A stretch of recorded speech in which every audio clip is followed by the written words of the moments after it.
Have you ever found yourself sitting in your car in the driveway, or maybe staring at a glowing phone screen at 2 in the morning, looking at your bank account, and just feeling this heavy, hollow weight in your chest? It's not necessarily that you're completely broke. It's that the numbers on the screen don't seem to match the sheer amount of exhaustion running through your body. You work hard. You clock the hours. You make sacrifices that honestly hurt sometimes. Yet, when you look out into the future, 5, 10, 20 years down the road, everything looks like a blurry, stressful fog. You tell yourself that tomorrow you'll finally sit down and map out a real plan. You'll figure out the investing stuff. You'll fix the budget. But then tomorrow comes, the alarm goes off, the bills arrive, a minor emergency pops up, and you push the future aside just to survive the day. If that sounds familiar, I want you to take a deep breath. You aren't lazy, and you aren't bad with money. What you are experiencing is a deeply hardwired psychological phenomenon. It is something I call the survival mode trap, and today, we are going to talk about why your brain physically won't let you build wealth when you are constantly drowning in stress. When we talk about personal finance, the internet loves to treat it like a simple math problem. We've all seen the charts. If you just invest a few $100s a month into an index fund, compound interest takes over, and by the time you're 60, you are a millionaire. It looks so neat on a spreadsheet. But spreadsheets don't have feelings. Spreadsheets don't have to deal with a toxic boss, or a child who needs braces, or the low-grade panic of watching rent and grocery prices climb while your paycheck stays exactly the same. The conventional wisdom tells us that people stay stuck financially because they lack information. They say you just need to read the right book, buy the right course, or download the right budgeting app. But that completely misses the point. The gap between knowing what to do and actually doing it isn't caused by a lack of intelligence. It's caused by biological exhaustion. When you are constantly stressed about your survival, whether that's literal survival or just the exhausting effort of maintaining your current standard of living, your brain changes the way it processes reality. We look at someone who makes impulse purchases or avoids looking at their credit card bills, and we label them irresponsible. What we are actually looking at is a human being whose nervous system is overwhelmed. We are trying to solve a deeply emotional, physiological problem with basic arithmetic, and it never works. To understand why it is so difficult to plan for the future when you're stressed, we have to look at how we are wired. For thousands of years, human survival depended on a very simple mechanism, the fight or flight response. Imagine one of our ancestors walking through a forest, and suddenly, a predator jumps out from behind a bush.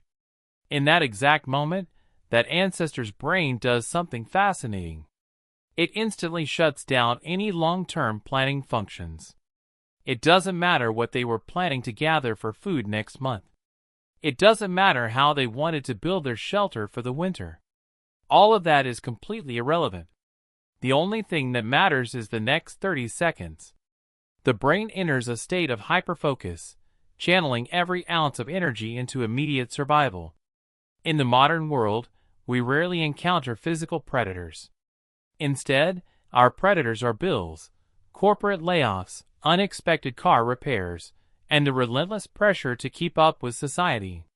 But here is the catch. Your brain cannot tell the difference between a tiger and a past due notice. It processes both as an immediate threat to your existence. When you live with a baseline of chronic financial stress, your brain is essentially living in that forest, constantly watching the bushes for predators. This creates a state of psychological tunnel vision. Psychologists call it the scarcity mindset. When you are inside the tunnel, your bandwidth is entirely consumed by the immediate present. Let's look at a real-life example. Let's think about Arthur. Arthur is 35 years old, works a demanding job, and supports a family. He knows he should be investing for retirement. He knows he needs an emergency fund. But every single day, Arthur faces a mountain of micro-decisions. He has to handle a stressful commute, appease an unpredictable manager, manage household expenses, and try to be a present father. By the time he sits down at night, his mental bandwidth is completely depleted. If you tell Arthur in that moment that he needs to spend 2 hours researching low-cost index funds and tax-advantaged accounts, his brain will actively rebel. To Arthur's exhausted mind, retirement is a theoretical concept 30 years away. The credit card bill due next Tuesday is a real, breathing monster. When we are in survival mode, our brains naturally favor immediate relief over long-term gain. This is why you might find yourself spending $30 on takeout food after a brutal day at work, even though you promised yourself you would save money. It isn't a failure of willpower. It is your brain desperately searching for a quick hit of dopamine to soothe a fried nervous system. The immediate comfort of that meal outweighs the abstract benefit of $30 compounding over 3 decades. And the cruelest part of this trap is that it creates a self-reinforcing loop. The stress forces you to make short-term decisions, and those short-term decisions keep you financially vulnerable, which creates more stress. You are running as fast as you can on a treadmill just to stay in the exact same place. So how do we break the cycle? How do you force your brain to look at the horizon when the ground beneath your feet feels unstable? The first step is a fundamental shift in perspective. We have to stop treating money as a tool for status or luxury, and start treating it as something far more valuable: psychological breathing room. Most traditional financial advice tells you to start by cutting out your small pleasures, the daily coffee, the streaming subscriptions, the little things that give you comfort. But when you are already in survival mode, stripping away those tiny joys can actually increase your psychological stress. It deepens the feeling of scarcity. It makes the tunnel vision narrower. Instead, the turning point happens when you realize that financial progress isn't about achieving a flawless, restrictive lifestyle overnight. It's about systematically lowering the high stakes around you. We don't save money just to see a number grow in a bank account. We save money to buy down our anxiety. Think about how different Arthur's life feels if he has just $1,000 tucked away in a separate account that he never touches. That $1,000 isn't going to allow him to retire early. It isn't going to buy a new car. But what it does do is change the nature of reality. If the washing machine breaks, or the car needs a new tire, it is no longer an existential crisis that ruins his entire month. It is simply an inconvenience. That shift from an existential crisis to a mere inconvenience is where healing begins. When you remove the immediate terror of minor emergencies, the tunnel vision begins to widen. Your brain relaxes its grip on the present moment. For the first time in months, or maybe years, you finally have the cognitive bandwidth to lift your head, look down the road, and think about the future. If you want to move from survival mode into building real, long-term stability, you have to work with your psychology instead of fighting against it. You cannot rely on willpower alone when you are tired. You need a strategy that requires almost no daily mental effort. The most effective thing you can do is automate your peace of mind. If you have to make a conscious, painful decision to save money every single time you get paid, you will eventually fail. On a good week, you'll save.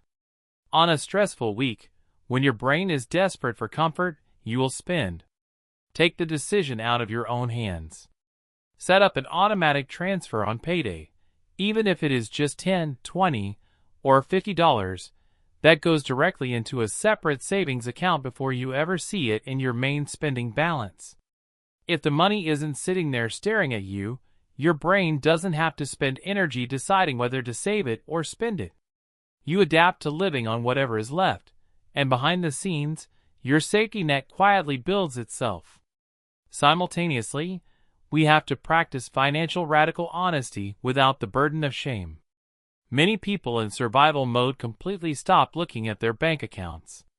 They swipe their card and just hope for the best because looking at the reality causes too much pain. But avoidance is fuel for anxiety. When you don't look, your imagination creates a monster that is often much bigger than reality. Pick one day a week, sit down with a cup of tea or coffee, and just look at the numbers. Don't judge yourself.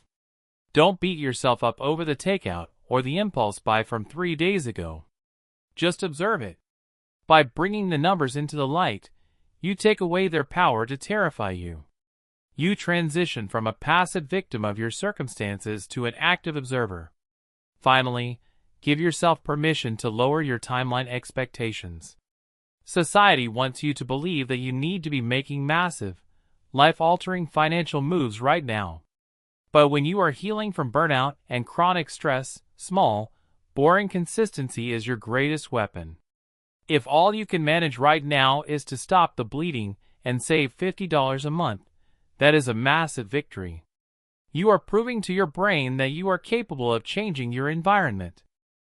At the end of the day, true wealth has very little to do with luxury or showing off. The highest form of wealth is the ability to wake up in the morning and realize that you are in control of your time, your decisions, and your peace of mind. If you are trapped in survival mode right now, please remember that your current situation is a chapter, not the whole story. Your brain is doing exactly what it was evolved to do, protecting you from immediate pressure. Be kind to yourself as you navigate through the fog. You don't need to have the next 20 years perfectly figured out by tomorrow morning. You just need to make the next choice a little bit easier for your future self. Focus on building that small buffer of breathing room. Automate what you can, protect your mental energy, and trust that as the stress slowly lifts, your clarity will return. Take it one day at a time, one small choice at a time. Progress is rarely loud or dramatic. It is quiet, it is boring, and it is built in the steady decisions that nobody else sees. You are entirely capable of finding your way out of the tunnel.